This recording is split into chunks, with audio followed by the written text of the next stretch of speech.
It's coming out of the breather tube? Just here, yeah. Because I've seen some drips there. We got everything going on right away this morning. We got the neighbor full of beans and he's out of here. We got the FBN seed beans in here that we're gonna load into a truck. Jim's out here ready to start tillage. And the 9560 peed on the cement pad. But the fun part is that we get to start back on corn today. Loaded, starting, busy. Forgot my coffee over here. Time to hook up the header trailer, head out to the neighbor's field where the combine's sitting, blow the chaff off the header, set it on the trailer, stick it in the shed. We are done with this one.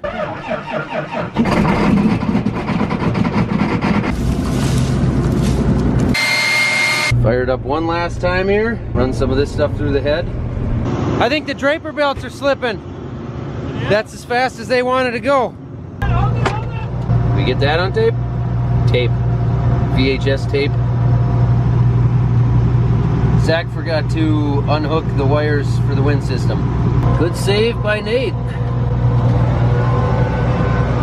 Hopefully that's the last morning that we have to get ourselves covered in itchy soybean dust. That dust is no fun to have going down the back of your neck all day long. And speaking of that Crary Wind System that we put on there, guys, I'm sold. Yeah, they worked with me on a partnership deal, but that thing's awesome. Our soybean headers will probably always have a wind system on them from now on. The first few mornings I questioned it a little bit, so I actually unhooked the drive shaft for it and ran without it for a few acres. And then I wasn't questioning it anymore. It makes a huge difference in certain conditions. You get it set just right, and you can almost run without the reel at all. It's crazy. We won't go without one anymore. We're sold on it. Just another dark and gloomy morning. Hopefully the sun comes out. It has the last few days. Dinosaur bones. Or as someone else pointed out in the comments, it's actually more dinosaur muscle. Who knew? I did not fact check that at all, so no follow-up questions, please.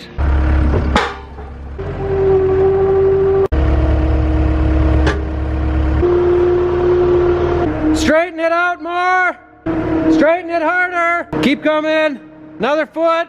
Time to switch the 9870 over to harvest corn with it. That's definitely one thing I'm gonna miss about the 780, because that one took, close to an entire minute to switch it over from soybeans to corn.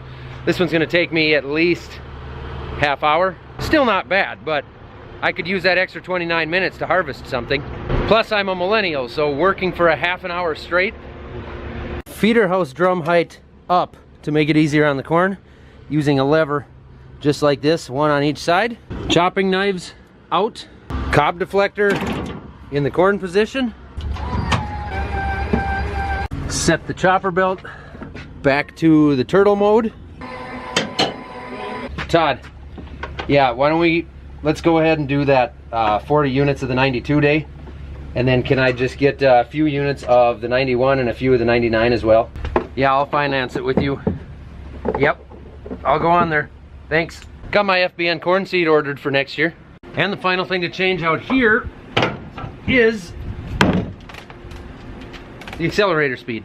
Basically, we just pull this belt over and set it to turtle. And as long as I've got a bunch of shields off, we're gonna hit the grease zerks. Here's one for you guys. Are they grease fittings, grease zerks, or grease nipples? Let me know down below, and don't forget to smash that like button. Morning, Digi. Where's Anna at this morning? Where you been? Hey, there you are. Come here. Come here. What are you doing?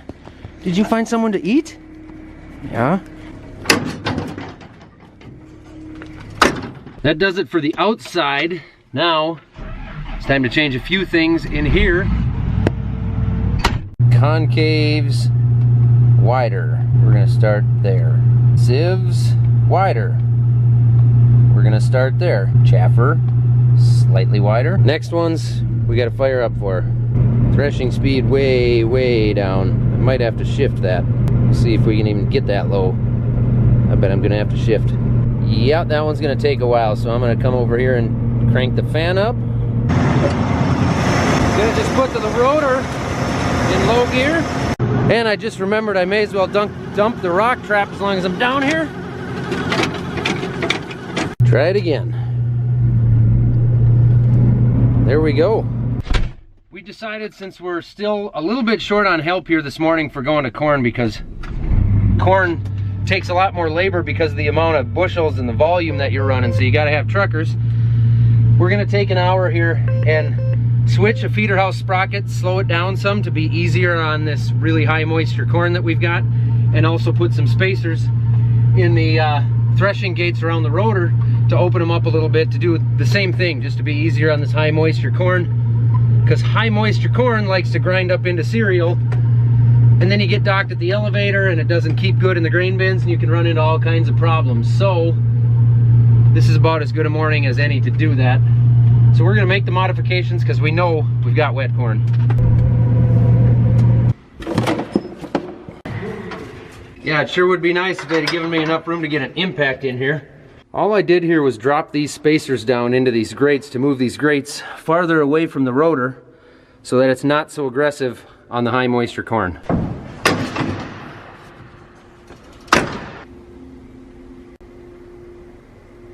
All switched. Let's do this. And that one still sits there. Maybe I need to call them, let them know their gigantic tractor is still here. There we go. Sometimes it seems to take about as much time to change the computers over as it does to do anything else. Okay, for real this time. Here we go. Some twisted up stuff here. Not as bad as the fields we were in before, at least in this area, but still a little bit broke over. Ooh, I like that moisture compared to what we've had. We'll see if that maintains. Looks pretty good back there. So far the machine is saying I've got an average of 22%. I haven't gone far. I don't know if I believe it or not. Oh, dang. Holy cow, I believe it. Wow. Check the job that it's doing, because we actually have not had this machine on corn yet this year. We did everything with the 780 before. Oh, I got a little coming out the back. I'm gonna have to make some adjustments. There's some on the ground in the middle for sure. Yeah, a little bit. It's Dry? yes, an average of 22.5 right now so far, just in this little stretch. Well, I grabbed this here and it. And it's, I reached in the tank and it's rattling, it's dry. We've got just a little bit on the ground, it isn't too bad. So I think I'll open the sieves up a number or two, maybe slow the fan down just a hair, but it's really clean in the tank, so I don't want to mess it up too much. And the ground isn't too bad, it's just a few kernels right down the middle. That right there is the combine that we were preparing for this harvest until it quit raining. Look at the yield, man. Almost 2,600 bushels to the acre average. We're gonna have to build more bins. Unfortunately, with the downed corn, this is what we end up with a lot. The corn starts getting piled up in there and then it pushes it over instead of harvesting it like this. And can't really do anything with it from in there. If someone has a good solution for that, help me out here, because I think we could be dealing with that most of the year. Well, the moisture's better, but it fell down a lot worse. Oh boy. This will be the 4th time I've had to get out and do this in 1.6 acres. Randy, how much you say that corn header reel cost? I'm guessing all these acres here are gonna have to be harvested going one direction. We're gonna have to pick up and drive to the south and combine them only heading north. At least it dried down a bunch. That wasn't me. You're the only one to ever do that. I was just giving him a hard time. That happens on an average 2 to 3 times a year. And this is a small pile. I caught it pretty quickly. We went ahead and dumped the hopper and we tipped these snouts, these front snouts, down a little bit more. There's a pin right underneath them that you can pull and drop those snouts down a couple inches. Hopefully that'll help me to be able to pick up some of this corn and get it to slide up the snout rather than going underneath, because I don't have the hydraulically adjustable forward and aft control on the feeder house like the 780 had. if my thinking is correct, I'll be able to run the head a little bit higher now too, which will help put my stock stompers where I want them, because they were running pretty hard against the ground, and we don't want them real hard. We just want them to kind of bounce along the ground, but they're doing a good job so far. Unfortunately, in this area, the corn is so bad that we're gonna have to stand and dump because I can't even stay on the row. A lot of this. Doing okay now, or you want to switch off? You know what? I'm just gonna have to talk to you guys later. Did you bring me lunch? Did you bring me lunch? You don't want to talk? Thank you for lunch. I get to switch jobs for a bit here. Dad wanted to run the machine out there, and I had no problem letting him do that. It's a little bit stressful trying to pick up that down corn. What do you think we should do, Zach? Do you think we should pull out of here and get that other head? You can see he's picking up and driving to the south and only harvesting to the north, which unfortunately is what I figured we'd end up doing. Let's take a look at what kind of job this is doing. It's kind of a nightmare, to be honest with you guys, but man, thankfully the corn is drier. You can see we're not getting it all picked up though. Some of those ears are going underneath the header and just getting chopped up by the blades.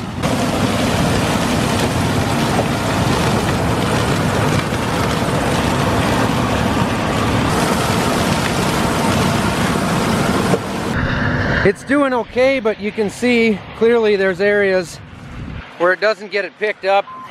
And then what happens a lot is it gets pulled under and the chopping blades hit it and it shatters, and it ends up looking like harvest loss when it's actually coming from underneath the header. The way insurance on this is going to work is that our private wind and hail insurance policy is going to come out and take a look at this, and they're going to assess how much they believe we were not able to pick up. And then we've got a 5% policy on that. So if it's 5% or under, there's no coverage on anything. If it's between 5 and 30%, we'll get coverage on what the average yield at a insurance determined price would be. But that's a private insurance. That is not a federal crop insurance, so it's not, there's no subsidy involved at all. That's a private insurance that we buy every year. And we pay a lot of money for it to protect ourselves in case of situations like this. No different than paying your homeowner's insurance or your vehicle insurance. Hello. So it's 2% wetter? Probably, yeah. We switched varieties. He's in a different corn hybrid right now. It's standing a little bit better, but apparently it's a little bit wetter. So, give and take, I guess. Yeah, I wasn't getting a reading there either, and I tried calibrating them and hoping that it would come up, and it never did. Holy cow. End rows, opening fields, never works to dump on the go. Down corn, you name it. Well, according to Jim, this thing will float right through this. Look at that. What a mess. Do you guys think this is standing any better than the other stuff? Since I turned the corner like the old hay grounder you said, about 2/10 than the lowest on the yield monitor. It's just like a whole different space. So, it's every bit as dry. It's yielding 50 bushels more, and this is how it's standing. Same company, different hybrid. Unbelievable. 5 to 4 if you want. I'd be willing to take over for you in the combine again. 22.5 to 24, mostly in the 23s, so pretty good, really. Not bad, especially considering it's standing so much better and yielding better. Yeah, unbelievable difference in yield. You think it's just the hybrid, or you think it's planting date? I think planting date and conditions. We put that other in mud, but it just doesn't look good because the 194 wasn't very good back there either. But then the 201 was and the 80, wasn't it? Well, the 201 on the 80 was standing much better than anything else and yielding quite a bit better. Yeah, and this is 201 I think too, isn't it? This whole, the old hay ground and this whole 55 here is all 201. It was stuff I planted really early. Yeah, I remember that. It was last day of April or so. Boy, it's too bad we couldn't have gotten more planted then. That's when everybody thought I was crazy. Yeah, there's been a lot of years like that when people go early and they think they're crazy and it ends up being the best thing. Earlier this spring when we were cold and wet and the ground was really cold and nobody had started planting yet, but we had a few acres that I felt like they were ready to go, but the soil was cold. People told me I was crazy and I was in too big of a hurry and I shouldn't look at planting date or the calendar date. I should just wait until the soil's warm enough. This is the stuff I planted then. So far, it is by far our best yielding corn and it looks great. On the flip side of things, Randy is 40 to 60 miles west of this field. His soil responds completely differently. If he puts his seed in the cold, wet dirt, he doesn't get anything to germinate and he replants in that stuff every year. What it is, I don't know. We talk about it all the time, but their dirt won't do it. This dirt does. I don't think it'll be an issue.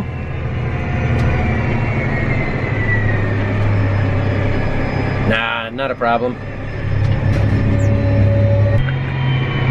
What? God, I'm a little fuller than I wanted to. Bye, Alan. Now, it's very uncomfortable backing up on a township road when you can't see anything. That's why this AGCAM is so darn handy. We think we're gonna bring the trucks in the field. It's gonna be the softest down there, but they'll sit on this hill nice. I don't think it'll be a problem. Here comes the Johnson Farms convoy. And all of a sudden it got awfully dark out and I'm getting rainy ice pellety type of things on the windshield. Well, I'm going for it anyway. Apparently it's raining a little more than I can tell out there from this angle because the corn, I can see it's wet and it's really getting wet on the snouts here. I'm guessing we're about done. It's snowing back there? Yeah. But Lauren is still going. We gotta go, we gotta go. We can't quit, we can't quit. It's not raining enough or snowing enough yet. No, he's still going. Neighbor's going, gotta go. Yep, now it's raining and snowing. Wow, look at the pretty white fluffy snowflakes. I am so excited for 2020. You can't make this stuff up. I can't get the camera to focus, but trust me, guys, I can see about as much as the camera can. Sure. It's done snowing now.